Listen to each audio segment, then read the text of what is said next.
রাসূলুল্লাহ সাল্লাল্লাহু আলাইহি ওয়াসাল্লাম যখন ঘোষণা দিলেন আগামীকাল সকালবেলা তোমরা মদিনার মসজিদের সামনে হাজির হয়ে যাইবা, হযরতে আফরা বিনতে উবাইদ রাদিয়াল্লাহু আনহা তিনি ঘরের মধ্যে বইয়া বইয়া কান্না করে, আল্লাহ গো, আমার যদি স্বামী থাকতো জীবিত, আমার স্বামীরা যুদ্ধে পাঠাইতাম। আমার তো দুইটা নাবালেগ বাচ্চা, এদেরকে আমি কেমনে যুদ্ধে পাঠাই? হযরতে আফরা বিনতে উবাইদ ঘরের মধ্যে কান্না করে আর আল্লাহর কাছে দোয়া করতে থাকে। মুআজ এবং মুআউযিজ রাদিয়াল্লাহু আনহুম আজমাইন দুইজন আয়েশা মারে জিগায়, মা গো, আপনার চোখের মধ্যে পানি, আপনি কান্না করেন কেন? হযরতে আফরা ডাক দিয়ে বলে, বাবা রে, তোদের বাবা তো দুনিয়ার মধ্যে নাই, যদি তোদের বাবা দুনিয়ার মধ্যে জীবিত থাকতো, আমার নবী আকায়ে নামদার তাজদারে মদিনা সরওয়ারে দু জাহান মুহাম্মদে আরবি মুহাম্মদুর রাসূলুল্লাহ সাল্লাল্লাহু আলাইহি ওয়াসাল্লাম কাফেরদের বিরুদ্ধে যুদ্ধ করার জন্য বাহিনী তলব করেছেন, মদিনার সমস্ত মুসলমানদেরকে এক জায়গায় জমায়েত হওয়ার জন্য বলেছেন। আমার তো দিল চায়, আমার যদি স্বামী জীবিত থাকতো তাইলে আমার স্বামীরা আমি যুদ্ধের ময়দানে পাঠাইতাম, তোমার বাবা যদি জীবিত থাকতো তাদেরকে যুদ্ধের ময়দানে পাঠাইতাম। হযরতে মুআজ আর হযরতে মুআউযিজ রাদিয়াল্লাহু আনহুম আজমাইন বলেন, মা গো, আমরা যদি যুদ্ধের ময়দানে যাইতে চাই, আপনি কি আমাদেরকে যুদ্ধের ময়দানে যাইতে দেবেন?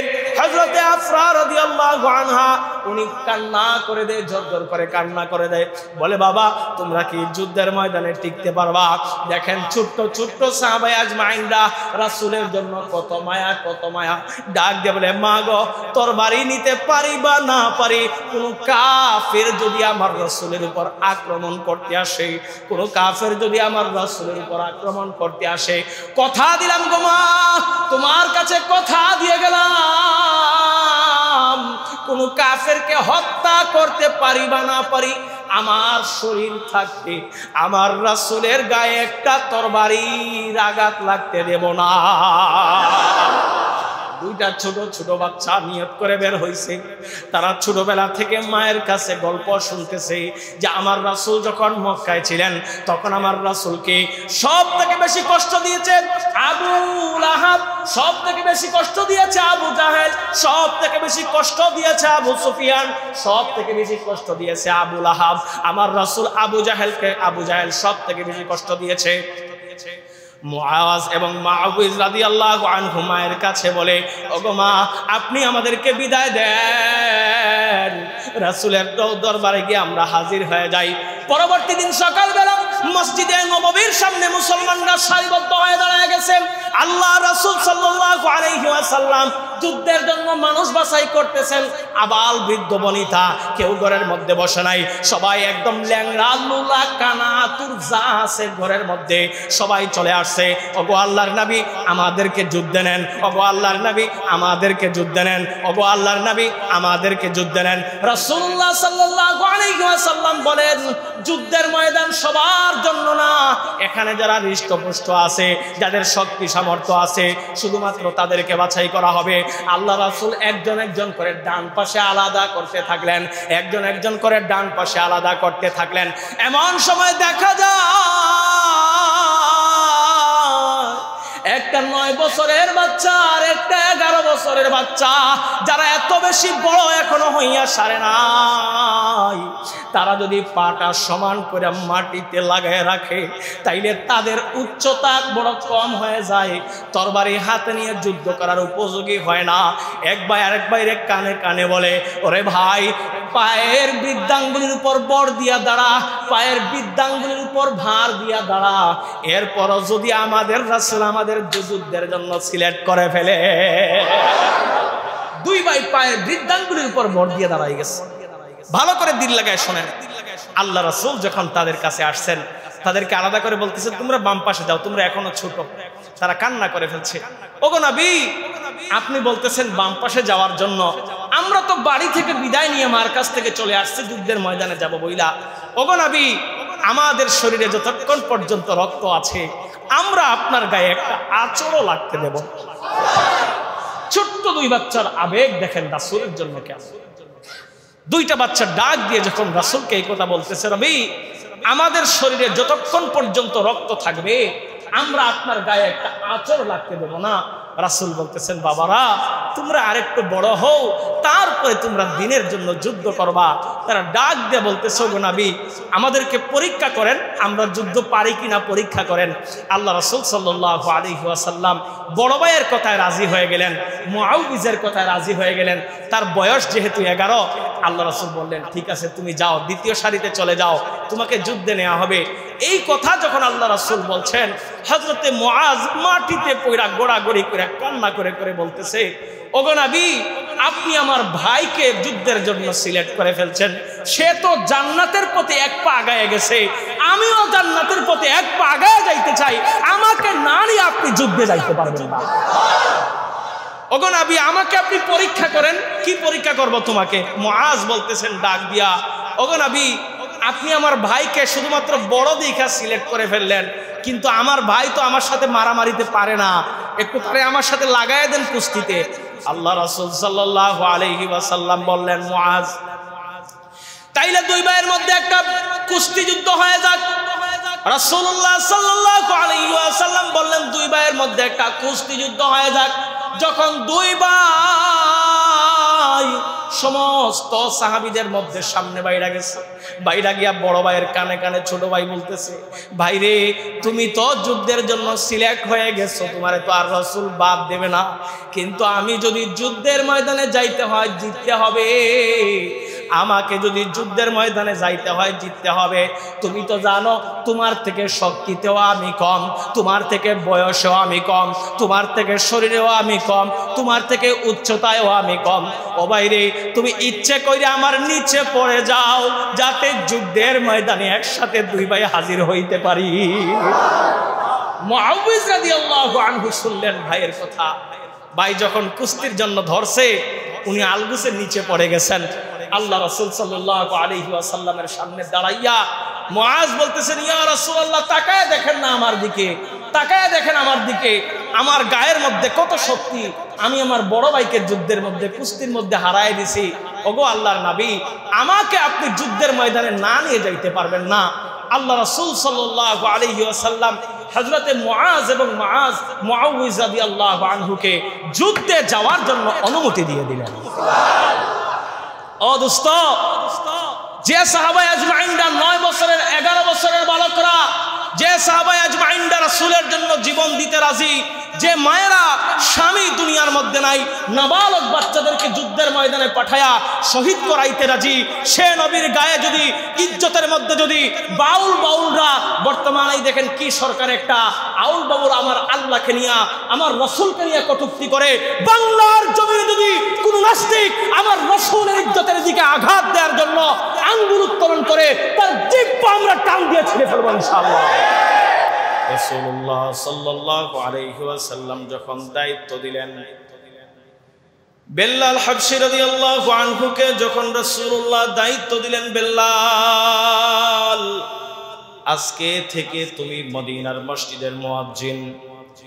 আল্লাহ তাআলা যে শব্দগুলা দিয়া তোমাদেরকে ডাকার প্রতি ইঙ্গিত করেছেন, হযরতে আব্দুল্লাহ ইবনে যায়েদ রাদিয়াল্লাহু আনহু স্বপ্নের মাধ্যমে যে শব্দগুলা পেয়েছেন, উমর ইবনে খাত্তাব রাদিয়াল্লাহু আনহু স্বপ্নের মাধ্যমে যে শব্দগুলো পেয়েছেন, রাসূলুল্লাহ সাল্লাল্লাহু আলাইহি ওয়াসাল্লাম সে শব্দগুলোর উপর সমর্থন দিলেন আর বললেন, এই শব্দগুলোর মালিক আমার আল্লাহ তাআলা। এটা উমর এবং আব্দুল্লাহ ইবনে যায়েদকে স্বপ্ন দেখিয়েছেন। সুতরাং বেলাল, আজকে থেকে তোমাকে মদিনার মসজিদের মুয়াজ্জিন ঘোষণা করা হলো। আজকে থেকে তুমি যখন নামাজের সময় চলে আসবে, তুমি মানুষগুলাকে আল্লাহু আকবার আল্লাহু আকবার এই শব্দগুলোর মাধ্যমে মানুষগুলাকে নামাজের দিকে ডাকবা। হযরতে বিল্লাল হাবশী রাদিয়াল্লাহু আনহু মানুষগুলা যখন নামাজের সময় হয়ে যাইত, মদিনার বিভিন্ন প্রান্তে হাঁটতেন আর বিভিন্ন পাহাড়ের চূড়ায় দাঁড়ায়া দাঁড়ায়া ডাক দিতেন, আল্লাহু আকবার আল্লাহু আকবার, আমার আল্লাহ সব থেকে বড়, আমার আল্লাহ সব থেকে বড়। এই আযানের শব্দগুলা ডাক দিতেন আর ডাক দিতেন, হাইয়া আলাস সালাহ, আসো নামাজের দিকে আসো, হাইয়া আলাল ফালাহ, আসো কল্যাণের দিকে আসো। হযরতে বিল্লাল হাবশী রাদিয়াল্লাহু আনহু ডাক দিতেন। হযরতে জিবরিল আমিন রাসূলুল্লাহ সাল্লাল্লাহু আলাইহি ওয়াসাল্লামকে বলেন, ওগো আল্লাহর নবী, ওগো আল্লাহর হাবিব, আপনার কালো বিলাল যখন আল্লাহু আকবার আল্লাহু আকবার আওয়াজ তুলে, আল্লাহ জানিয়ে দিয়েছেন তার আরশে আজিম পর্যন্ত গিয়ে সে আল্লাহু আকবারের আওয়াজ ধাক্কা খায়। বেল্লালের আল্লাহু আকবারের আওয়াজের ধ্বনি শুধুমাত্র দুনিয়ায় সীমাবদ্ধ থাকে তা না, এটা আরশে আজিমের খুঁটির সাথে গিয়ে ধাক্কা। সুবহানাল্লাহ, আওয়াজ করে বলবেন না? রাসূলুল্লাহ সাল্লাল্লাহু আলাইহি ওয়াসাল্লাম বিল্লালের প্রতি খুশি, আর বিল্লালও নামাজের জন্য যে শব্দগুলা দিয়ে ডাকার কথা বিল্লালকে বলা হয়েছে, বিল্লাল এগুলা পয়রাও খুশি। বিল্লাল এগুলা বললে বড় মজা পায়, কারণ তার আজানের উচ্চারণে মানুষ নামাজ পড়তে আসে। একদিন রাত্রে ফজরের আজানের সময় যখন হয়ে গেছে, সুবহে সাদিকের সময় হয়ে গেছে, অনেক মানুষরা ঘুম থেকে জাগতে চায় না। বর্তমান সমাজের আমাদের এই মহল্লার মধ্যে লাখ লাখ মানুষ বসবাস করে। আচ্ছা বলেন তো, সবার কি মসজিদে আইসা নামাজ পড়ার তৌফিক হয় নাকি? জোরে বলতে হবে, হয় নাকি? বিল্লাল চিন্তা করলেন, আল্লাহু আকবার আল্লাহু আকবার, এই আওয়াজগুলা হয়তো অনেকের কান পর্যন্ত পৌঁছায় না, কি বইলা ডাকলে তাদের কান পর্যন্ত পৌঁছায়। যেমন আমাদের মানিক কাকা এদিকে আসে আর ডাকতে থাকে, কইরে অমুক নামাজে যাইবি না, তাইলে তাড়াতাড়ি আয়। এরকম বিল্লাল রাদিয়াল্লাহু আনহু ওই মসজিদের দিকে আসে আর ডাকে, হাইয়া আলাস সালাহ। যখন এই কথা বলার পরে বিল্লাল চিন্তা করে যে নামাজের দিকে আসো, নামাজের দিকে আসো। বিল্লাল চিন্তা করে, কি বইলাম মানুষের ডাকলে ঘুমের মধ্যে একটু কান পর্যন্ত পৌঁছায়। বিল্লাল চিন্তা করলো, তাইলে ডাকি, আসসালাতু খায়রুম মিনান নাওম। হে মদিনাবাসীরা, তোমরা তো আরামের ঘুম ঘুমাও, অথচ রাসূল বলেছেন আর ঘুম থেকে কি ভালো? জোরে বলেন না, ঘুম থেকে কি ভালো? যখন রাসূলুল্লাহ সাল্লাল্লাহু আলাইহি ওয়াসাল্লামের কানে শব্দ গেল, বিল্লাল হাঁটে আর বলে, আসসালাতু খায়রুম মিনান নাওম। হে মদিনাবাসীরা, ঘুম থেকে নামাজ ভালো, নামাজ ভালো। রাসূলুল্লাহ সাল্লাল্লাহু আলাইহি ওয়াসাল্লাম বিল্লালকে ডাইকা বললেন, বিল্লাল, এত সুন্দর শব্দ আমার আল্লাহ তোমার জবানে দিয়ে দিছে, এই শব্দটাও তুমি ফজরের আজানে অন্তর্ভুক্ত করে দাও। বিল্লাল এই শব্দটাও ফজরের আজানে লাগাই দিলেন। হাইয়া আলাল ফালার পরে মানুষদেরকে ডাকতে থাকলেন, আসসালাতু খায়রুম মিনান নাওম। হে মানুষেরা, আসো, নামাজের দিকে আসো, কারণ ঘুম থেকে কি ভালো? সবাই বলেন না, ঘুম থেকে কি ভালো? আল্লাহ তাআলা বুঝার তৌফিক দেখ, আমিন বলেন। রাসূলুল্লাহ সাল্লাল্লাহু আলাইহি ওয়াসাল্লাম যখন আজানের হুকুমও সাকিত হয়ে গেল, আজানের হুকুমও মানুষের উপর চলে আসলো, আল্লাহ তাআলা যখন জামাতে নামাজ পড়ার হুকুমও দিয়ে দিলেন। গত সপ্তাহে এটা বলেছিলাম, মনে রাখবেন, মক্কা থাকতে যদিও মানুষের উপর নামাজ 5 ওয়াক্ত ফরজ হয়েছে, কিন্তু কোন ওয়াক্তে কয় রাকাত নামাজ এটা আল্লাহ তাআলা বিস্তারিত তখন দেন নাই। মক্কায় থাকতে সব ওয়াক্তের নামাজ 2 রাকাত করেছিল। কয় রাকাত করে? সবাই বলেন, কয় রাকাত করেছিল? মক্কায় থাকতে 13 বছর রাসূলুল্লাহ সাল্লাল্লাহু আলাইহি ওয়াসাল্লাম মক্কার 10 বছর যে নামাজ পড়েছেন, রাসূলুল্লাহ সাল্লাল্লাহু আলাইহি ওয়াসাল্লাম মক্কায় যে কয়দিন ছিলেন, যে কয়দিন রাসূলুল্লাহ মক্কায় যে কয়দিন নামাজ পড়েছেন, এই কয়দিন আল্লাহ তাআলার পক্ষ থেকে যেহেতু বিস্তারিত কোনো দিক নির্দেশনা ছিল না, ফজর 2 রাকাত, যোহর 2 রাকাত, আসর 2 রাকাত, মাগরিব 2 রাকাত, এশা 2 রাকাত, কিন্তু রাসূলুল্লাহ সাল্লাল্লাহু আলাইহি ওয়াসাল্লাম মদিনায় যখন চলে আসলেন, মদিনার 2য় বছর যখন আল্লাহ তাআলা জামাতের বিস্তারিত আইন যখন রাসূলুল্লাহ সাল্লাল্লাহু আলাইহি ওয়াসাল্লামকে দিয়ে দিলেন, আল্লাহ তাআলা জানায় দিলেন, ও হাবিব আমার, প্রত্যেক ওয়াক্তে এই কয় রাকাত ফরজ, এই কয় রাকাত সুন্নাত। সুবহানাল্লাহ বলবেন না? রাসূলুল্লাহ সাল্লাল্লাহু আলাইহি ওয়াসাল্লামকে আল্লাহ তাআলা জানাই দিলেন প্রত্যেক ওয়াক্তে কোন ওয়াক্তে কয় রাকাত ফরজ, জানাই দিলেন ফজরের ফরজ কয় রাকাত, জোরে বলতে হবে কয় রাকাত, জোহরের ফরজ কয় রাকাত, আসরের ফরজ কয় রাকাত, মাগরিবের ফরজ কয় রাকাত, এশার ফরজ কয় রাকাত। মাশাআল্লাহ, আল্লাহ তাআলা জানাই দিলেন আনুষঙ্গিক কোন ওয়াক্ত কয় রাকাত নামাজ, জানাই দিলেন কোনটার সুন্নত কত রাকাত, নফল কত রাকাত, ফরজ কত রাকাত, ওয়াজিব কত রাকাত, সব যখন আল্লাহ তাআলা জানাই দিলেন, রাসূলুল্লাহ সাল্লাল্লাহু আলাইহি ওয়াসাল্লাম সাহাবায়ে আজমাইনদেরকে নিয়ে এই আমলটুকু করতেছেন। আল্লাহ রাসূল যখন নামাজে দাঁড়াইতেন তখন তো আর মক্কাতুল মুকাররমার দিকে কিবলা ছিল না, কিবলা ছিল বাইতুল মুকাদ্দাসের দিকে। মক্কায় থাকতো বাইতুল মুকাদ্দাসের দিকে ফিরে নামাজ পড়তেন। মদিনায় যাওয়ার পরে প্রথম এক বছর বাইতুল মুকাদ্দাসের দিকে মানে ফিলিস্তিনের জেরুজালেম মসজিদের দিকে ফিরে নামাজ পড়তেন। আল্লাহ তাআলার কাছে মুহাম্মদুর রাসূলুল্লাহ যখনই নামাজে দাঁড়াইতেন মনে মনে বলতেন, আল্লাহ এই মক্কার মধ্যে তুমি আমারে জন্ম দিলা, এই মক্কা থেকে তুমি আমারে মানুষের জ্বালায় বের করে নিয়ে আসলা, ওগো আল্লাহ হিজরতের হুকুম দিলা, ও মাওলা এই মক্কা হলো পৃথিবীর প্রথম ঘর, ওগো আল্লাহ আমার মন চায় যদি মক্কার ঘরটা যদি মুসলমানদের কিবলা হইতো গো মাওলা তাইলে আমার বড় খুশি লাগতো। রাসূলুল্লাহ সাল্লাল্লাহু আলাইহি ওয়াসাল্লাম যখন আল্লাহ তাআলার কাছে এই আবদার গুরা করলেন, আল্লাহ তাআলা বললেন, ও নবী আপনার টেনশনের কিছু নাই, ও নবী আপনার টেনশনের কিছু নাই, ও নবী আপনার টেনশনের কিছু নাই। আপনি যে আসমানের দিকে তাকায় বলেন, আল্লাহ আমার দিন চায় আমি মক্কার দিকে ফিরে নামাজ পড়ি, নবী গো আমি আপনার আবদার মানলাম, জান আমি আপনার আবদার পুরা করলাম। আল্লাহ রাসূল যখন আসর অথবা জোহরের নামাজে দাঁড়াইছিলেন ফরজ নামাজে, আল্লাহ বললেন আজকে থেকে আমি মক্কাতুল মুকাররমাকে কিবলা বানাই দিলাম। দিলের চাহিদা একটা আছে না নাই? কথা বলেন, দিলের চাহিদা একটা আছে না নাই? আল্লাহ নামাজে হুকুম নাজিল করছেন আল্লাহ রাসূলকে যে আমার রাসূল যান আমি মক্কাতুল মুকাররমার দিকে কিবলা বানাই দিলাম আপনার। নামাজের মধ্যে ওহী আসছে, আল্লাহ রাসূল দেরি করেন নাই, নামাজে যেরকম বাইতুল মুকাদ্দাসের দিকে ছিলেন সাথে সাথে নামাজের মধ্যে কাবা শরীফের দিকে মুখ করে ফেলছে।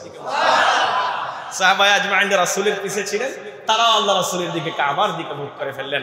এই দিন থেকে মুসলমানদের কিবলা কোন জায়গা? আবার বলেন না, মুসলমানদের কিবলা কোন জায়গা? বাইতুল্লাহ। বলেন না, মুসলমানদের কিবলা কোন জায়গা? বাইতুল্লাহ। আল্লাহ তাআলা আমাদের সবাইকে বাইতুল্লাহ যাওয়ার তৌফিক দান করুক, আমিন বলেন। রাসূলুল্লাহ সাল্লাল্লাহু আলাইহি ওয়াসাল্লামকে নামাজে যখন দাঁড়াইছেন আল্লাহ বললেন, ফাওয়াল্লি ওয়াজহাকা শাতরাল মাসজিদিল হারাম, ওগো নবী আপনি মসজিদুল হারামের দিকে আপনার চেহারাটাকে আপনি ঘোরায়া দেন। সুবহানাল্লাহ, জোরে কইবেন না?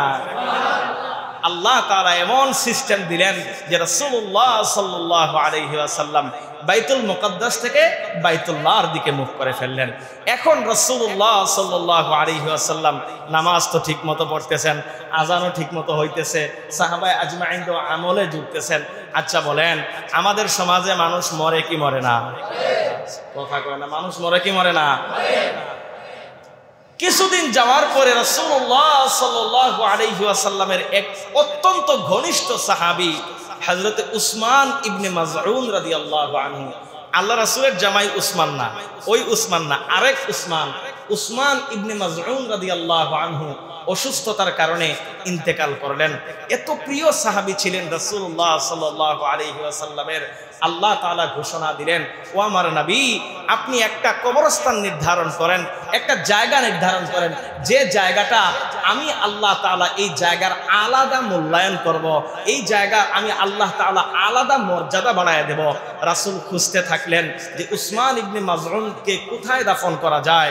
রাসূল বাকিউল গারকাদ মানে গারকাদ নামক কিছু গাছ ছিল, একটা বাগান ছিল, গারকাদ কাছে একটা বাগান ছিল মসজিদের নববীর কাছে, যেটা বর্তমানে আমরা এই যে একটা কবরস্থান আছে না জান্নাতুল বাকি আমরা বলি, ওই বাকিউল গারকাদ রাসূলুল্লাহ সাল্লাল্লাহু আলাইহি ওয়াসাল্লাম এই জায়গাটা সিলেক্ট করলেন। এই জায়গাটা ছিল আউস এবং খাজরাজ গোত্রের দুইজন নতুন মুসলমানের।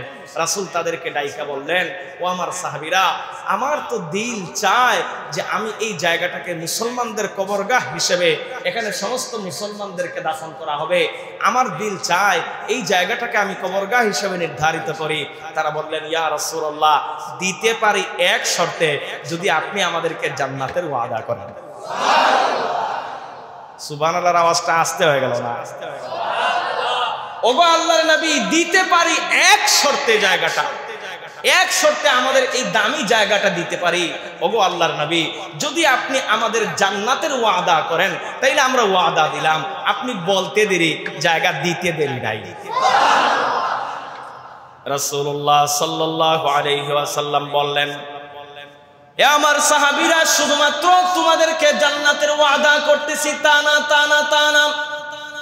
মনে রাখবা, বাকিউল গারকাদ, যেটাকে আমার আল্লাহ হুকুম দিয়েছেন একটা জায়গা কবরগাহের জন্য নির্ধারিত করার জন্য, আল্লাহ তাআলা হুকুম দিয়েছেন যে জায়গাটা কবরগাহের জন্য নির্ধারিত হবে, আমার আল্লাহ এইটাকে জান্নাতের একটা টুকরা বানায় দেবে। জান্নাতুল বাকির মধ্যে যাদের কবরই হবে, এই জায়গার মধ্যে যাদের কবর হবে, আল্লাহ তাআলা তাদেরকে বিনা হিসাবে জান্নাত দান করবেন। এবং তাদের আরেকটা মর্যাদার কথা রাসূল বলেন, আখিরাতের ময়দানে মানুষ যখন পেরেশান হয়ে ঘুরবে, মানুষ যখন পেরেশান হয়ে ঘুরবে, যখন আখিরাতের ময়দান কায়েম হয়ে যাবে, কাউকে তখনও উঠানো হয় নাই, কাউকে তখনও উঠানো হয় নাই। আমাকে যখন জিবরিল আহলান ওয়া সাহলান বলে তুলবেন, আমি শরীরের ধুলগুলা ঝাড়তে ঝাড়তে উঠব। আমার মনে হয় আমার আগে আমার উম্মতগুলাকে উঠানো হয়েছে। আমি পেরেশান হয়ে জিবরিলকে জিজ্ঞেস করব, ভাই জিবরিল, আমার উম্মতগুলা কোথায়? আল্লাহ রাসূলকে জিবরিল বলবেন, ওগো নবী, এখনো আপনার একটা উম্মতকেও জাগ্রত করা হয় নাই, সর্বপ্রথম আপনাকে জাগ্রত করা হয়েছে। রাসূল বলেন, সর্বপ্রথম আমাকে জাগ্রত করা হবে, এরপর এই জান্নাতুল বাকির মধ্যে যাদেরকে দাফন করা হবে, আল্লাহ তাআলা তাদেরকে ওই উত্তরণ করার দ্বিতীয় সম্মান তাদেরকে দান করবেন। জান্নাতুল বাকিতে যাদের কবরস্থান, রাসূলের পরপর যাদের সিরিয়াল আসবে, এই জান্নাতুল বাকিতে যাদেরকে দাফন করা হবে, তাদেরকে আল্লাহ তাআলা ওই দিন আখিরাতের ময়দানে 2 নম্বরে উঠার সৌভাগ্য দান করবেন। রাসূলুল্লাহ সাল্লাল্লাহু আলাইহি ওয়াসাল্লাম ওই জায়গা যখন নির্ধারিত হয়ে গেল, উসমান ইবনে মাযউন রাদিয়াল্লাহু আনহুকে আল্লাহ তাআলার রাসূল নিজের হাতে গোসল করাইলেন, দাফন দিলেন, কাফন করলেন। আল্লাহ রাসূল তার জানাজার নামাজ পড়াইলেন আর বললেন, রাহিমাকাল্লাহ, হে উসমান ইবনে মাযউন, আমি দোয়া করলাম আল্লাহ তাআলা যেন তোমার উপর রহম করে। আল্লাহ রাসূল সাল্লাল্লাহু আলাইহি ওয়াসাল্লাম, মক্কার দ্বিতীয় বছর শুরু হয়ে গেছে। কত নম্বর বছর? মদিনার দ্বিতীয় বছর শুরু হয়ে গেছে। কত নম্বর বছর? দ্বিতীয় নম্বর বছর শুরু হয়ে গেছে। এখন তো কিবলা পরিবর্তন হয়ে গেছে, কবরগাহের জায়গাও নির্ধারিত হয়ে গেছে। আল্লাহ তাআলা ইসলামের যত মৌলিক বিধানাবলী আছে, সব থেকে বেশি বিধানাবলী এই মদিনার 2 নম্বর বছর নাজিল করেছেন। সুবহানাল্লাহ, জোরে কইবেন না? ইসলামের সব থেকে বড় বিজয়গুলা আল্লাহ তাআলা ইসলামের প্রাথমিক বিজয় মুসলমানদেরকে এই মদিনার 2 নম্বর বছর আল্লাহ তাআলা দান করেছেন। রাসূলুল্লাহ সাল্লাল্লাহু আলাইহি ওয়াসাল্লাম মনে মনে চিন্তা করতেছেন, এখন আমার মুসলমানরা সংঘবদ্ধ, আল্লাহ তাআলার পক্ষ থেকে ঘোষণা আসলো, গো নবী, শাবান মাস নিকটবর্তী। আল্লাহ তাআলা ঘোষণা জ্বালায় দিলেন, ইয়া আইয়ুহাল্লাযীনা আমানু কুতিবা আলাইকুমুস সিয়ামু কামা কুতিবা আলাল্লাযীনা মিন ক্বাবলিকুম লাআল্লাকুম তাত্তাকুন। একটু আওয়াজ করে বলেন না আল্লাহু আকবার। রাসূলুল্লাহ সাল্লাল্লাহু আলাইহি ওয়াসাল্লামকে আল্লাহ জানায় দিলেন, হে মুমিনগণ, তোমাদের উপরে রোজাকে ফরজ করা হলো, সিয়ামকে ফরজ করা হয়েছে। যেমন ভাবে ফরজ করা হয়েছিল আগেকার মানুষদের উপরে, কি কারণে তোমাদের উপর সিয়ামকে ফরজ করা হলো, রোজাকে ফরজ করা হলো? আল্লাহ তাআলা বলেন লাআল্লাকুম তাত্তাকুন, যেন তোমরা প্রকৃতপক্ষে মুত্তাকি হয়ে যাও। এখন আল্লাহ রাসূল আল্লাহকে বললেন, ওগো আল্লাহ, আপনি রোজা তো ফরজ করলেন, রোজা তো ফরজ করলেন, এখন রাখবো কোন দিন? এটা কি কয়াদের নাম করে?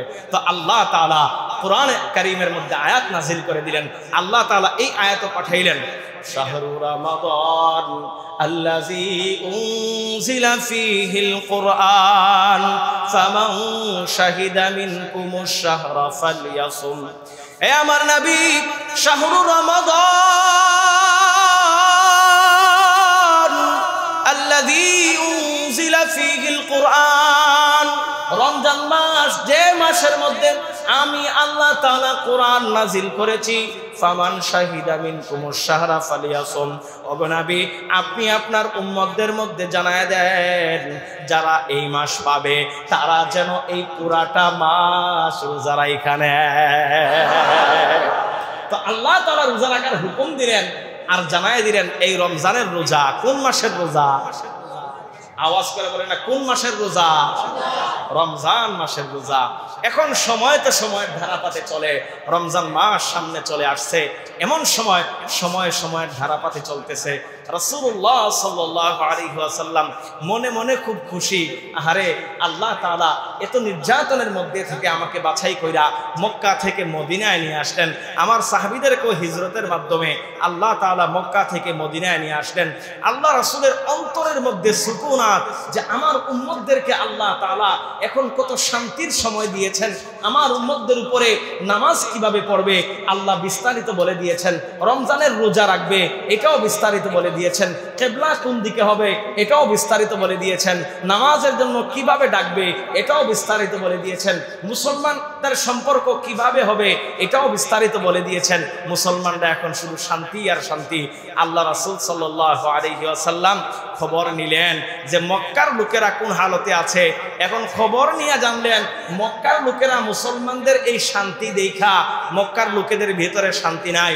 মক্কার লোকেরা চিঠি লিখে আউস এবং খাজরাজ গোত্রের, মদিনার খাজরাজ গোত্র বা ইহুদি গোত্রদেরকে চিঠি লিখে, হে ইহুদির খ্রিস্টানরা, হে মদিনার ইহুদিরা, তোমরা শোনো, তোমরা যে মুহাম্মদকে মদিনার মধ্যে জায়গা দিছ, মনে রাখবা আমরা কিন্তু আরবরা যোদ্ধার জাতি, আমরা কিন্তু তোমাদের শেষ দেখা ছাড়বো। তোমরা যদি বাঁচতে চাও ঠিকঠাক মতো, সুতরাং তোমরা মদিনা থেকে মুসলমানদেরকে এবং তাদের নবী মুহাম্মদকে বের করে দাও। রাসূলুল্লাহ সাল্লাল্লাহু আলাইহি ওয়াসাল্লাম এই খবর যখন শুনলেন, তারা বারবার চিঠি লিখতেছে মদিনার ইহুদিদেরকে, বলেন তো আল্লাহ রাসূলে আগে যে কষ্টগুলা পাইছেন এগুলা অন্তরে আছে না নাই? কথা বলে না, আগে যে কষ্টগুলা পাইছেন, মায়ের গুলা যে খাইছেন, এগুলা অন্তরে আছে না নাই? এই যে আমার দিকে সকলে তাকায় শুনেন বয়ান, সকলে একদম তাকায় আওয়াজ করে শুনতে হবে। আল্লাহ রাসূল যে আগে কষ্টগুলা পাইছেন, এই কষ্টগুলা অন্তরে আছে না নাই? রাসূলুল্লাহ সাল্লাল্লাহু আলাইহি ওয়াসাল্লাম খবর নিলেন মক্কাবাসীরা আর কোন হালতে আছে। খবর নিয়ে দেখলেন মক্কাবাসীদের একটা বড় কাফেলা, ব্যবসায়িক কাফেলা, যে মক্কার যত বড় বড় ব্যবসায়ীরা আছে একটা কাফেলা বানাইছে, এক ব্যবসায়ী কাফেলা বানাইছে। তারা সিরিয়ার মধ্যে যাবে, প্রায় 1000 উট বুঝাই মাল নিয়ে তারা সিরিয়ার মধ্যে যাবে। মক্কার লোকেদের একটাই মাত্র কাজ ছিল ব্যবসা করা, আর নতুবা জুয়া খেলা, নতুবা মদ খাওয়ান। আচ্ছা বলেন তো বর্তমান সময় এরকম আছে না নাই? কথা কয় না, আছে না নাই? এখন তো জুয়া খেলা, মদ খাওয়া, সুদ খাওয়া এগুলা নিত্যদিনের অভ্যাস হয়ে গেছে। সমাজের সব থেকে বড় নেতা যেটা এটা সুদখোর, সমাজের সব থেকে বড় নেতা যেটা এটা ঘুষখোর, সমাজের সব থেকে বড় মুরব্বী যেটা এটাও দোকানে বইয়া তাস খেলে। কথা কোন ঠিক নেই? দোস্ত, রাসূলুল্লাহ সাল্লাল্লাহু আলাইহি ওয়াসাল্লাম খবর নিলেন মক্কার লোকেরা কোন হালতে আছে। এখন আল্লাহ রাসূল খবর নিয়ে দেখেন তারা 1000 উট বোঝাই মালামাল নিয়ে সিরিয়া যায়। আর সিরিয়া যাওয়ার রাস্তা হলো মক্কা থেকে মদিনার সামনে দিয়া। আচ্ছা বলেন তো আল্লাহ রাসূলের কাছে সুযোগ আসে কি আসে নাই? রাসূলুল্লাহ সাল্লাল্লাহু আলাইহি ওয়াসাল্লাম সাহাবীদেরকে বললেন, সাহাবীরা তৈরি থাকো, এখন যাওয়ার সময় তাদেরকে কিছু বলার দরকার নাই, খবর নেই তারা কোন উদ্দেশ্যে, শুধুমাত্র ব্যবসায়িক উদ্দেশ্যে কি সিরিয়া যায় না আরো কোন উদ্দেশ্য আছে। এখন গুপ্তচর মারফত খবর পাওয়া যায় আমার নবী যে তারা যে মাল নিয়ে যাচ্ছে পুরা মক্কাবাসীদের মাল, সমস্ত ব্যবসায়ীরা জোট হয়েছে যে এই মাল বেচা যে মুনাফা আসবে, যে লাভ আসবে, এই লাভের অর্ধেক টাকা দিয়ে আমরা ব্যবসার মাল থেকে অর্ধেক লাভ দিয়া আমরা যুদ্ধের জন্য অস্ত্র শস্ত্র কিনব, আর মক্কা থেকে অতর্কিত আক্রমণ চালায়া মদিনার মুসলমানদেরকে শেষ করে দিব। নাউজুবিল্লাহ বলেন। রাসূলুল্লাহ সাল্লাল্লাহু আলাইহি ওয়াসাল্লাম মদিনার কিছু মুসলমানদেরকে এক জায়গার মধ্যে জমায়েত করলেন, আর ওই যে ব্যবসায়িক কাফেলা মক্কা থেকে সিরিয়ায় গেছে, ওই কাফেলার সর্দার যে কেউ না, এই কাফেলার সর্দার যে কেউ না, যে কয়জন ব্যক্তি রাসূলকে সব থেকে বেশি কষ্ট দিয়েছে এর মধ্যে একজনের নাম আবু সুফিয়ান। এই আবু সুফিয়ান এই কাফেলার সর্দার। আল্লাহ রাসূল চিন্তা করলেন ওই কাফেলা যখন ব্যবসা শেষ কইরা অস্ত্র শস্ত্র নিয়া যখন মক্কায় ফেরত যাবে, আমরা রাস্তায় তাদেরকে আটকাবো, আটকায়া যে অস্ত্রগুলা কিনছে আমাদের তো অস্ত্র নাই, সুতরাং আমরা অস্ত্রগুলা রাইখা দেব। রাসূল বুদ্ধি করেন সাহাবা আজমাইনদেরকে নিয়ে। এখন ওই কাফেরদের যে কাফেলা, এই কাফেলা তো আর যেই সেই কাফেলা না, এই কাফেলার সর্দার হলো আবু সুফিয়ান। এখন আবু সুফিয়ান তো কমিনের কমিনিটা, সব থেকে বড় ধান্দাবাজ ভাওতাবাজ। এটা চিন্তা করছে আগে তো মাল নিয়ে আসছি, মুহাম্মদ যাইতে দিছে, মনে মনে চিন্তা করে ফেলছে এটা সে। এখন যে আমরা ব্যবসা শেষ কইরা নগদ টাকা পয়সা, নগদ সোনাদানা, এরপরে নগদ আমরা যুদ্ধের সামান নিয়ে যাচ্ছি, এখন আবার যদি মদিনার উপর দিয়ে এই রাস্তা দিয়ে যায়, আর যদি মুহাম্মদ আটকাইয়া আক্রমণ করে সমস্ত সবকিছু নিয়ে নেয়, তাইলে আমি মক্কায় গিয়ে জবাব দিমুখী। সুতরাং এই রাস্তায় আর যাওয়া যাব না, অন্য কোনো রাস্তা বের কইরা ওই নদীর পারে পারে পারে পারে পারে পারে কোনো রকমে সে মদিনা পার হইছে। মদিনা পার হওয়ার পরে শয়তান একজন আছে না নাই?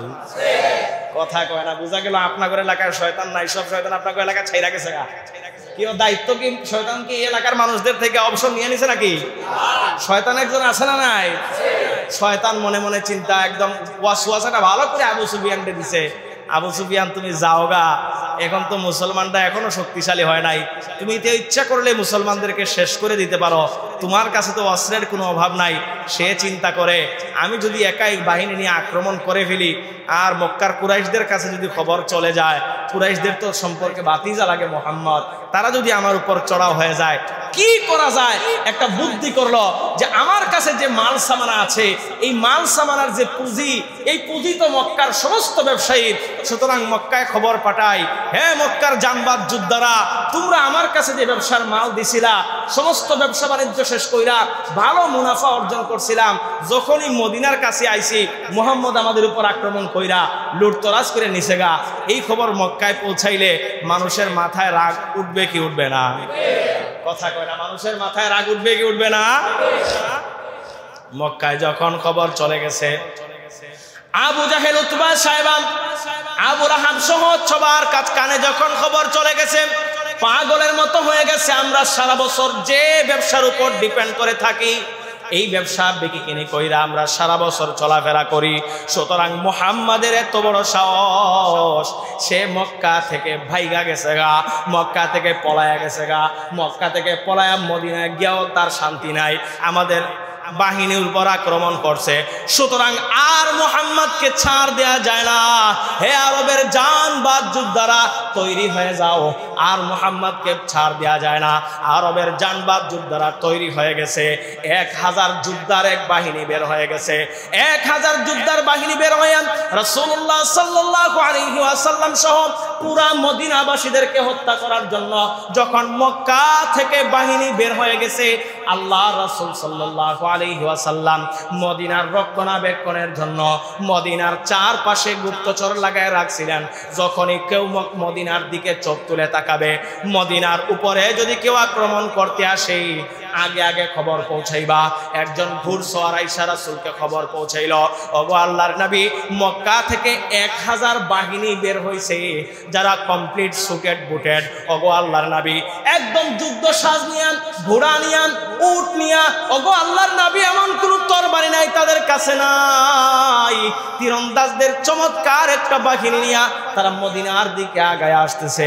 আল্লাহর নবী গো, আর মনে হয় নিস্তার নাই, আমাদেরকে তারা কতল করে ফেলবে।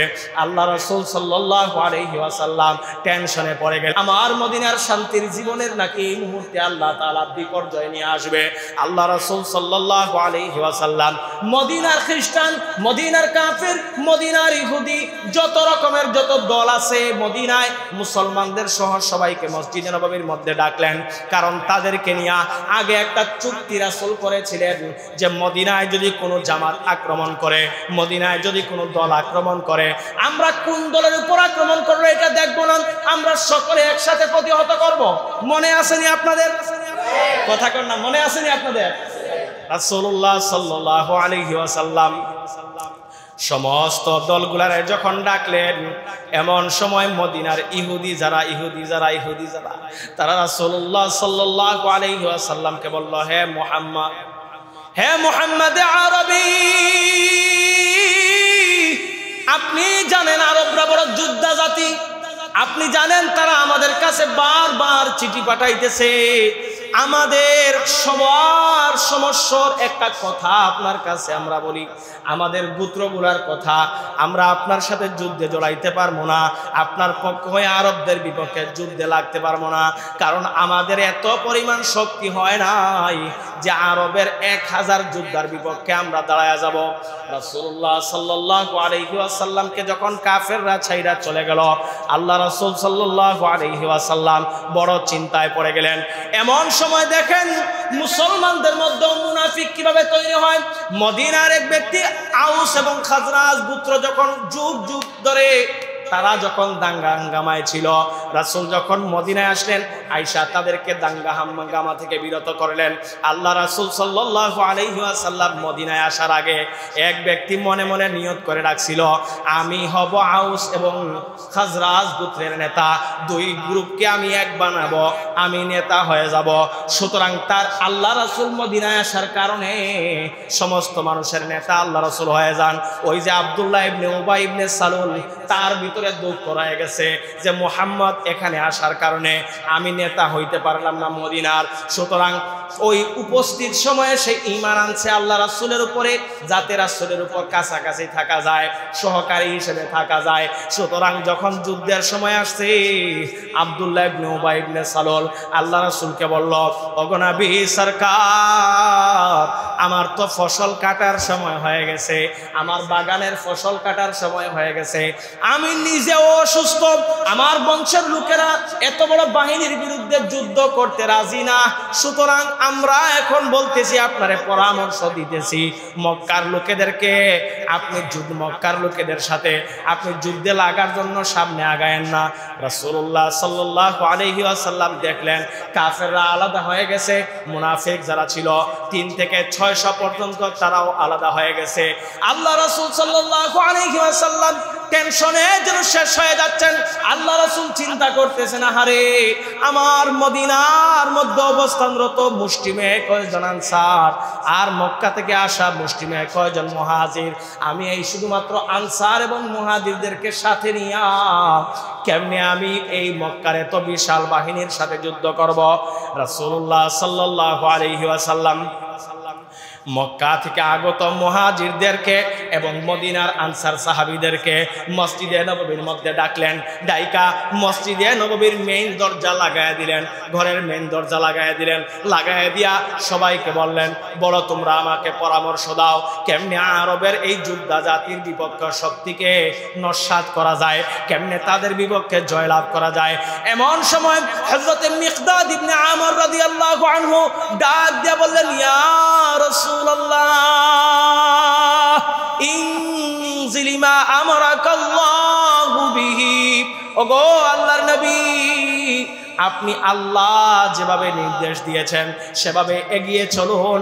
ফাওয়াল্লাহু লা নাকুলু লাকা কামা ক্বালাত বানু ইসরাঈল লিমূসা, আমরা মূসা আলাইহিস সালামকে তার বনি ইসরাইল জাতি যেভাবে বলছিল, যে কথা বলছিল, এই কথা আমরা আপনাকে জীবনেও বলবো না। কি কথা তারা বনি ইসরাইল তাদের নবীকে বলছিল?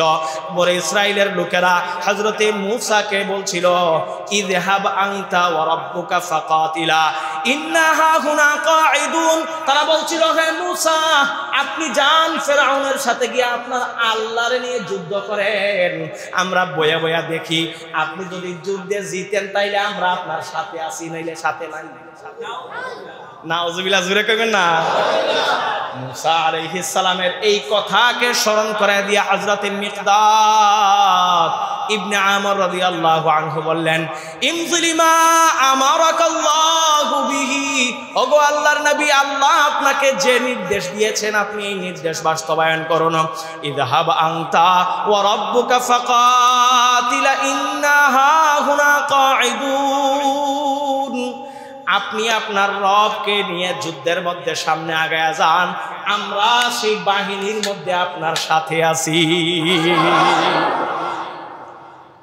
রাসূলুল্লাহ সাল্লাল্লাহু আলাইহি ওয়াসাল্লামকে মিকদাদ রাদিয়াল্লাহু আনহু ডাক দিয়া বললেন, ওগো আল্লাহর নবী, আপনি মনে করেন না আপনারে আমরা একা ছাইড়া দিমু?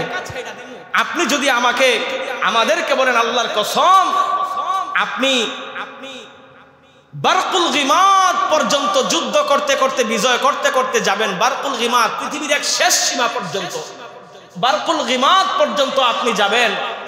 ওগো নবী, আমাদের শরীরের এক ফোঁটা রক্তবিন্দু থাকা পর্যন্ত আমরা আপনার সাথে ছাড়ব না। ও মুমিন, আপনার অন্তরে এটা আগুন ধরাইতে পারে না এই কথা। কখন মিকদাদ রাদিয়াল্লাহু আনহু এই কথা বলছেন, ভালো করে দিল দিয়ে শুনেন। যখন মদিনার মুসলমানরা এখন সংঘবদ্ধ চলাফেরা করতেছিল সবাইকে নিয়ে, সুন্দর রাষ্ট্র, ইহুদিরা আল্লাহ রাসূলকে ছাইড়া গেল যুদ্ধের কথা শুইনা, কাফেররা ছাইড়া গেল, মুনাফিকরা ছাইড়া গেল। যারা নামদারি মুনাফিক ছিল, মুসলমান ছিল যারা নামদারি, এরা কিন্তু অন্তরে ঈমান ছিল না, এরাও আল্লাহ রাসূলকে ছাইড়া গেল। এখন মুসলিমের কিছু মুহাজির আর কিছু আনসার রয়ে গেছে, বেশিরভাগই তো বাচ্চা আর মহিলা। তখন হযরতে মিকদাদ রাদিয়াল্লাহু আনহু ডাক দিয়া বললেন, ওগো আল্লাহর নবী, আপনার টেনশনের কিছু নাই, আমাদের শরীরের মধ্যে এক ফোঁটা রক্ত বাকি থাকা সত্ত্বেও আমরা আপনাকে একা ছাড়ব না। রাসূলুল্লাহ সাল্লাল্লাহু আলাইহি ওয়াসাল্লাম মিকদাদ রাদিয়াল্লাহু আনহুর এই কথা শুনা মনে মনে খুশি হয়ে গেলেন। মিকদাদ রাদিয়াল্লাহু আনহু ছিলেন মুহাজির সাহাবী, যিনি হিজরত করে মদিনায় গেছেন। আমার দিকে তাকায়া আল্লাহ রাসূল মনে মনে চাইতেছিলেন, মদিনার যে আনসার সাহাবীরা, আহারে আমি চাই, মনে মনে চাইতেছিলেন, বলতেছেন না এই কথা, নিচের দিকে তাকাইয়া আছেন আল্লাহ রাসূল। আল্লাহ রাসূল মনে মনে চাইতেছিলেন, মদিনার একজন আনসার সাহাবী যদি এই ঘোষণাটা দাঁড়ায়া বলতো, আমার দিলটা শান্তি হয়ে যাইত। হযরতে সাদ ইবনে মুআজ রাদিয়াল্লাহু আনহু দাঁড়াই গেলেন আর বললেন, ইয়া রাসূলুল্লাহ, লাকাদ আমান্না বিকা, ওগো আল্লাহর নবী, আমরা আপনার উপর ঈমান এনেছি। ওয়া সাদ্দাকনাকা, ওগো আল্লাহর নবী, আমরা আপনার উপরে বিশ্বাস করেছি। ওয়া শাহিদনা আন্না মা জিতা বিহি হুয়াল হক, ওগো আল্লাহর নবী, আপনি যে সত্য নিয়ে এসেছেন তা সাক্ষ্য দিয়েছি। ওয়া তা'নাকা, ওগো আল্লাহর নবী, আমরা আপনাকে ইতাআত করেছি। ওগো আল্লাহর নবী, আমরা আপনাকে বলতেছি, কথা দিচ্ছি, কথা দিচ্ছি, কথা দিচ্ছি, আপনি সামনে বাড়তে থাকেন। আপনি যদি আমাদেরকে সমুদ্রে ঝাঁপ দেওয়ার কথা বলেন, ওগো আল্লাহর নবী, আমরা এক পাও পিছনে যাব না। আল্লাহ রাসূলকে যখন হযরতে সাদ ইবনে মুআজ রাদিয়াল্লাহু আনহু এই কথা বললেন, আল্লাহ রাসূল খুশিতে আকাশের দিকে তাকাইলেন, তাকায় বললেন, ওগো আল্লাহ। আল্লাহ রাসূল আকাশের দিকে তাকায় বলেন, আল্লাহুম্মা শাহাদ, ওগো আল্লাহ আপনি সাক্ষী থাকেন, আমার আনসার, আমার মুহাজিররা সাক্ষ্য দিয়েছে, তারা আমার সাথে শেষ সময় পর্যন্ত থাকবে। আল্লাহ, আমি বলতেছি, ওগো আল্লাহ, আপনার দ্বীনকে বিজয় করার জন্য আপনি আপনার দ্বীনকে সাহায্য করেন। আল্লাহ রাসূল যখন দোয়া করতেছিলেন, এরকম আল্লাহ রাসূলের উপর একটা চাদর ছিল, আল্লাহ রাসূলের মাথা সহ পিঠের চাদর ছিল। আল্লাহ রাসূল যখন হাত তুলে দোয়া করতেছেন, আয় রব্বুল আলামিন মাওলা, আয় রব্বুল আলামিন মাওলা, মুসলমানরা এত শক্তিশালী না। ওগো আল্লাহ, আমাকে তারা সবাই ছেড়ে চলে গেছে, যাদের সাথে আমি সন্ধি চুক্তি করেছিলাম। মদিনার ইহুদিরা আমাকে ছেড়ে গেছে, পত্তলিকরা ছেড়ে গেছে, খ্রিস্টানরা ছেড়ে গেছে। ওগো আল্লাহ, মদিনার মুনাফিক মুসলমানরাও আমাকে ছেড়ে চলে গেছে। আমার কাছে কয়েকজন মুহাজির, কয়েকজন আনসার মাত্র আছে। ওগো আল্লাহ, মক্কার বাহিনীর বুটের তলায় যদি এরা পিষ্ট হয়ে যায়, মক্কার বাহিনীর গোড়ার খুরের তলায় যদি এরা পিষ্ট হয়ে যায়, ওগো আল্লাহ, আপনার দিন মিটে যাবে। আপনি যদি চান আপনার দিন মিটে যাক, তাইলে সাহায্য দরকার নাই। আর যদি আপনি চান আপনার দিনকে আপনি বিজয় করবেন, তাইলে গো আল্লাহ আমাদেরকে সাহায্য পাঠান। আচ্ছা বলেন তো, যে নবী সরকারে দু আলম, এই নবীর আবদারকে আল্লাহ ফালাই দিতে পারে?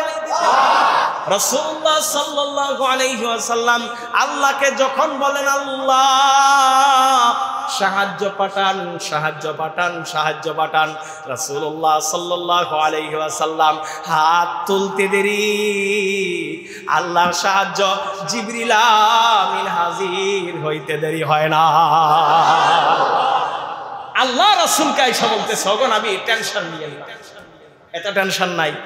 ঘোষণা দেন আপনার সাহাবীদের মধ্যে, আগামীকালকে সকালে যেন আপনার সাহাবীরা মসজিদে নববীর সামনে চলে আসে, সবাই রেডি হইয়া। আল্লাহ তাআলা আপনাকে ঘোষণা দিতে বলেছেন, আল্লাহ তাআলা আসমানি সাহায্য দিয়ে আপনাকে সহযোগিতা করবে। নবী, আপনার টেনশনের কিছু নাই। আচ্ছা বলেন, রাখে আল্লাহ? সবাই বলেন না, রাখে আল্লাহ? কেউ যদি আল্লাহর চুল ধরে উপরে তুলতে চায়, পা ধরে কি বান্দারা তার নিচে নামাইতে পারে? আল্লাহ তাআলা ঘোষণা দিলেন, নবী আপনার টেনশনের কিছু নাই, আমার বাহিনী পাঠাই দিছি, রেডি আছে। চতুর্থ আসমান, তৃতীয় আসমান, দ্বিতীয় আসমানের বাছাই বাছাই করা ফেরেশতা আল্লাহ তাআলা 500 ফেরেশতা, কোন কোন বর্ণনায় আছে 1000 ফেরেশতা আল্লাহ তাআলা রেডি রাখছেন, একদম ঘোড়সওয়ার রেডি রাখছেন আল্লাহ তাআলা। আল্লাহ রাসূলকে জিবরিল আমিন আয়েশা বললেন, ওগো নবী টেনশন নিয়েন না, আগামীকাল সকালবেলা আপনার উম্মতদেরকে মদিনার মসজিদে নববীর সামনে একত্রিত হইতে বলেন, দেখবেন আল্লাহ তাআলা কি খেলা দেখায়। খেলা আছে না নাই? কথা কয় না, খেলা আছে না নাই? আমাদের দেশের মানুষেরা তো আসো খেলা হবে বলে পলাই জায়গা, কিন্তু আল্লাহর খেলার থেকে কি পলানো আছে? কথা বলে না, আল্লাহর খেলার থেকে কি পলানো আছে? রাসূলকে যখন বললেন জিবরিল আপনি রেডি হয়ে আসতে বলেন সবাইকে, আল্লাহ রাসূল ঘোষণা দিয়ে দিলেন সবাইকে, যাও আমার সাহাবা আজমাইনরা, যার কাছে যা কিছু আছে সব নিয়ে তোমরা মদিনার মসজিদের সামনে আগামীকাল সকালে হাজির হয়ে যাইবা।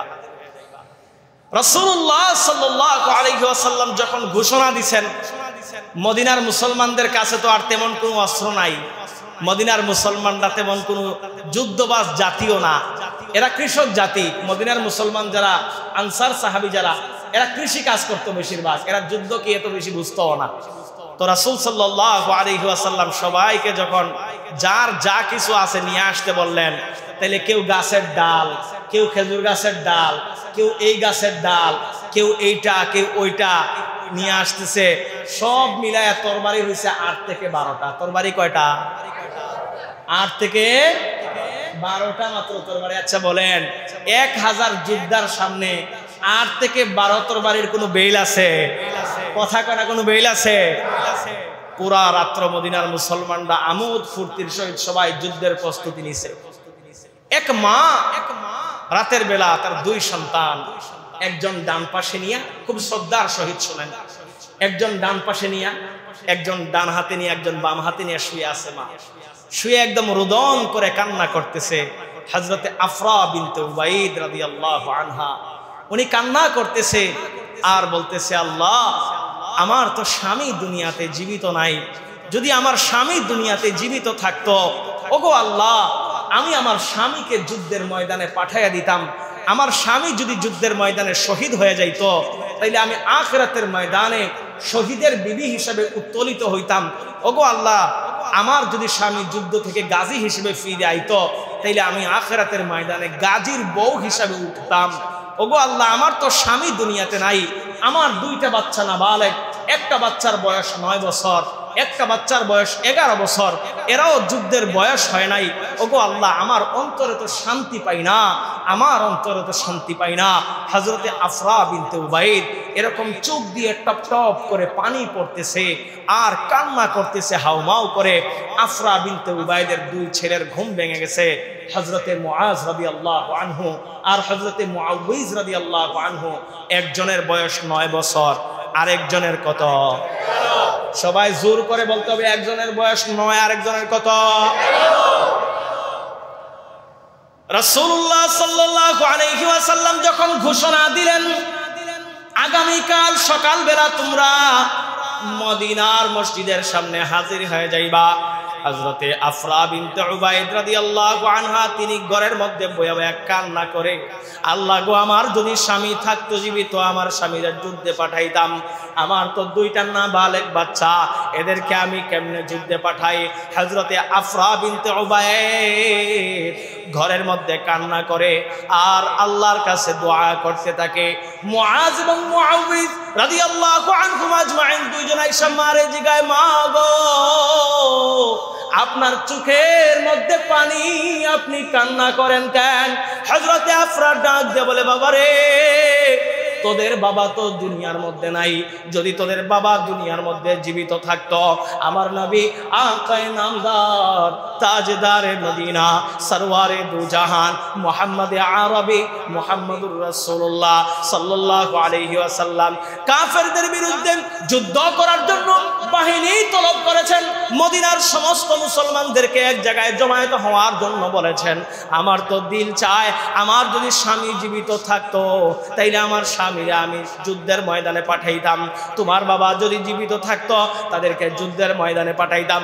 হযরতে মুআজ আর হযরতে মুআউযিজ রাদিয়াল্লাহু আনহুম আজমাইন বলেন, মা গো, আমরা যদি যুদ্ধের ময়দানে যাইতে চাই, আপনি কি আমাদেরকে যুদ্ধের ময়দানে যাইতে দেবেন? হযরতে আফরা রাদিয়াল্লাহু আনহা উনি কান্না করে দেয়, ঝরঝর করে কান্না করে দেয়, বলে, বাবা, তোমরা কি যুদ্ধের ময়দানে টিকতে পারবা? দেখেন ছোট্ট ছোট্ট সাহাবায়ে আজমাইনরা রাসূলের জন্য কত মায়া, কত মায়া। ডাক দিয়ে বলে, মা গো, তরবারি নিতে পারি বা না পারি, কোন কাফের যদি আমার রাসূলের উপর আক্রমণ করতে আসে, কোন কাফের যদি আমার রাসূলের উপর আক্রমণ করতে আসে, কথা দিলাম গো মা, তোমার কাছে কথা দিয়ে গেলাম, কোন কাফেরকে হত্যা করতে পারি বা না পারি, আমার শরীর থাকতে আমার রাসূলের গায়ে একটা তরবারির আঘাত লাগতে দেব না। 2টা ছোট ছোট বাচ্চা নিয়ত করে বের হইছে। তারা ছোটবেলা থেকে মায়ের কাছে গল্প শুনতেছে যে আমার রাসূল যখন মক্কায় ছিলেন তখন আমার রাসূলকে সব থেকে বেশি কষ্ট দিয়েছে আবু লাহাব, সব থেকে বেশি কষ্ট দিয়েছে আবু জাহেল, সব থেকে বেশি কষ্ট দিয়েছে আবু সুফিয়ান, সব থেকে বেশি কষ্ট দিয়েছে আবু লাহাব। আমার রাসূল আবু জাহেল সব থেকে বেশি কষ্ট দিয়েছে। মুআজ এবং মুআউযিজ রাদিয়াল্লাহু আনহু মায়ের কাছে বলে, ওগো মা, আপনি আমাদেরকে বিদায় দেন, রাসূলের দরবারে গিয়ে আমরা হাজির হয়ে যাই। পরবর্তী দিন সকালবেলা মসজিদে নববীর সামনে মুসলমানরা সারিবদ্ধ হয়ে দাঁড়িয়ে গেছে। আল্লাহ রাসূল সাল্লাল্লাহু আলাইহি ওয়াসাল্লাম যুদ্ধের জন্য মানুষ বাছাই করতেছেন। আবাল বৃদ্ধ বনিতা কেউ ঘরের মধ্যে বসে নাই, সবাই একদম ল্যাংড়া লুলা কানা আতুর যা আছে ঘরের মধ্যে সবাই চলে আসছে।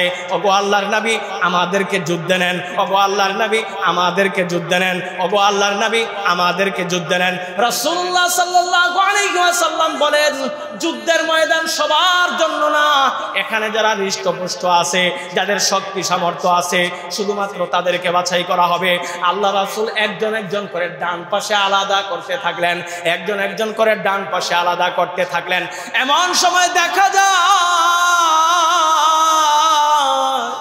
একটা 9 বছরের বাচ্চা আর একটা 11 বছরের বাচ্চা, যারা এত বেশি বড় এখনো হইয়া সারে নাই, তারা যদি পাটা সমান করে মাটিতে লাগায় রাখে তাইলে তাদের উচ্চতা বড় কম হয়ে যায়, তরবারি হাতে নিয়ে যুদ্ধ করার উপযোগী হয় না। এক ভাই আরেক ভাইরে কানে কানে বলে, ওরে ভাই, পায়ের বৃদ্ধাঙ্গুলির উপর বর দিয়া দাঁড়া, পায়ের বৃদ্ধাঙ্গুলির উপর ভার দিয়া দাঁড়া। এরপরও যদি আমাদের রাসূল আমাদের যুদ্ধের জন্য সিলেক্ট করে ফেলে, দুই ভাই পায়ের বৃদ্ধাঙ্গুলির উপর বর দিয়ে দাঁড়াই গেছে। ভালো করে দিল লাগায় শোনেন, আল্লাহ রাসূল যখন তাদের কাছে আসছেন, তাদেরকে আলাদা করে বলতেছে, তোমরা বাম পাশে যাও, তোমরা এখনো ছোট। তারা কান্না করে ফেলছে। ওগো নবী, আপনি বলতেছেন বাম পাশে যাওয়ার জন্য, আমরা তো বাড়ি থেকে বিদায় নিয়ে মার কাছ থেকে চলে আসছি যুদ্ধের ময়দানে যাব বইলা। ওগো নবী, আমাদের শরীরে যতক্ষণ পর্যন্ত রক্ত আছে আমরা আপনার গায়ে একটা আঁচড়ও লাগতে দেব। ছোট্ট দুই বাচ্চার আবেগ দেখেন রাসূলের জন্য কেমন। দুইটা বাচ্চা ডাক দিয়ে যখন রাসূলকে এই কথা বলতেছে, নবী আমাদের শরীরে যতক্ষণ পর্যন্ত রক্ত থাকবে আমরা আপনার গায়ে একটা আঁচড় লাগতে দেব না। রাসূল বলতেছেন, বাবারা তোমরা আরেকটু বড় হও, তারপরে তোমরা দ্বীনের জন্য যুদ্ধ করবা। তারা ডাক দিয়ে বলতেছে, গো নবী আমাদেরকে পরীক্ষা করেন, আমরা যুদ্ধ পারি কিনা পরীক্ষা করেন। আল্লাহ রাসূল সাল্লাল্লাহু আলাইহি ওয়াসাল্লাম বড় ভাইয়ের কথায় রাজি হয়ে গেলেন, মুআউযের কথায় রাজি হয়ে গেলেন। তার বয়স যেহেতু 11, আল্লাহ রাসূল বললেন, ঠিক আছে তুমি যাও, দ্বিতীয় সারিতে চলে যাও, তোমাকে যুদ্ধে নেওয়া হবে। এই কথা যখন আল্লাহ রাসূল বলছেন, হযরতে মুআজ মাটিতে পড়া গোড়াগড়ি করে কান্না করে করে বলতেছে, ওগো নবী আপনি আমার ভাইকে যুদ্ধের জন্য সিলেক্ট করে ফেলছেন, সে তো জান্নাতের পথে এক পা আগায় গেছে, আমিও জান্নাতের পথে এক পা আগায় যাইতে চাই, আমাকে না নিয়ে আপনি যুদ্ধে যাইতে পারবেন না। ওগো নবী আমাকে আপনি পরীক্ষা করেন। কি পরীক্ষা করব তোমাকে? মুআজ বলতেছেন ডাক দিয়া, ওগো নবী আপনি আমার ভাইকে শুধুমাত্র বড় দেখা সিলেক্ট করে ফেললেন, কিন্তু আমার ভাই তো আমার সাথে মারামারিতে পারে না, একটু পরে আমার সাথে লাগায় দেন কুস্তিতে। আল্লাহ রাসূল সাল্লাল্লাহু আলাইহি ওয়াসাল্লাম বললেন, মুআজ তাইলে দুই ভাইয়ের মধ্যে একটা কুস্তি যুদ্ধ হয়ে যাক। রাসূলুল্লাহ সাল্লাল্লাহু আলাইহি ওয়াসাল্লাম বললেন, দুই ভাইয়ের মধ্যে একটা কুস্তি যুদ্ধ হয়ে যাক। যখন দুই ভাই সমস্ত সাহাবীদের মধ্যে সামনে বাইরা গেছে, বাইরা গিয়া বড় ভাইয়ের কানে কানে ছোট ভাই বলতেছে, ভাই রে তুমি তো যুদ্ধের জন্য সিলেক্ট হয়ে গেছো, তোমারে তো আর রাসূল বাদ দেবে না, কিন্তু আমি যদি যুদ্ধের ময়দানে যাইতে হয় জিততে হবে, আমাকে যদি যুদ্ধের ময়দানে যাইতে হয় জিততে হবে। তুমি তো জানো তোমার থেকে শক্তিতেও আমি কম, তোমার থেকে বয়সেও আমি কম, তোমার থেকে শরীরেও আমি কম, তোমার থেকে উচ্চতায়ও আমি কম। ও ভাইরে তুমি ইচ্ছে করে আমার নিচে পড়ে যাও, যাতে যুদ্ধের ময়দানে একসাথে দুই ভাই হাজির হইতে পারি। মুআউযিজ রাদিয়াল্লাহু আনহু শুনলেন ভাইয়ের কথা। ভাই যখন কুস্তির জন্য ধরছে, উনি আলগুসের নিচে পড়ে গেছেন। আল্লাহ রাসূল সাল্লাল্লাহু আলাইহি ওয়াসাল্লামের সামনে দাঁড়াইয়া মুআজ বলতেছেন, ইয়া রাসূলুল্লাহ তাকায় দেখেন না আমার দিকে, তাকায় দেখেন আমার দিকে, আমার গায়ের মধ্যে কত শক্তি, আমি আমার বড় ভাইকে যুদ্ধের মধ্যে কুস্তির মধ্যে হারায় দিছি। ওগো আল্লাহর নবী আমাকে আপনি যুদ্ধের ময়দানে না নিয়ে যাইতে পারবেন না। আল্লাহ রাসূল সাল্লাল্লাহু আলাইহি ওয়াসাল্লাম হযরতে মুআজ এবং মুআউযিজ রাদিয়াল্লাহু আনহুকে যুদ্ধে যাওয়ার জন্য অনুমতি দিয়ে দিলেন।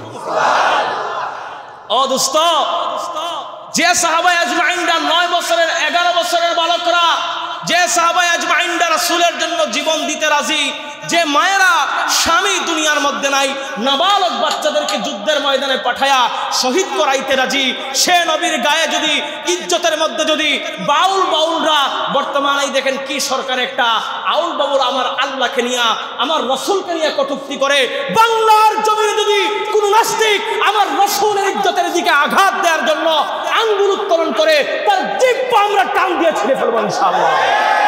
রাজি আছেন ইনশাআল্লাহ? আওয়াজ করে বলেন ইনশাআল্লাহ।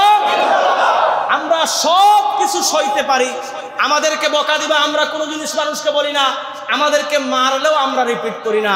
ওরে আমরা আওয়ামী লীগের রাজনীতি করতে পারি, থাকতে পারেন আপনি আওয়ামী লীগের রাজনীতিকার, বিএনপির রাজনীতি আপনি করতে পারেন, জামাতের রাজনীতি করতে পারেন, যা সৎ বা সৎ যার যা মন চায় করতে পারেন, কিন্তু মনে রাখবেন আমাদের সব থেকে বড় পরিচয় আমরা মুসলমান। আমাদের রাসূল নিয়ে কথা বলবা, আমাদের রাসূলকে নিয়ে বেইজ্জত করার চেষ্টা করবা, আমার রাসূলের দ্বীনকে ইহানত করার চেষ্টা করবা, কোরআনকে নিয়ে উল্টাপাল্টা কথা বলবা, আল্লাহর শানে গুস্তাখি করবা, মনে রাখবা আমাদের কোনো রাজনৈতিক পরিচয় থাকবে না।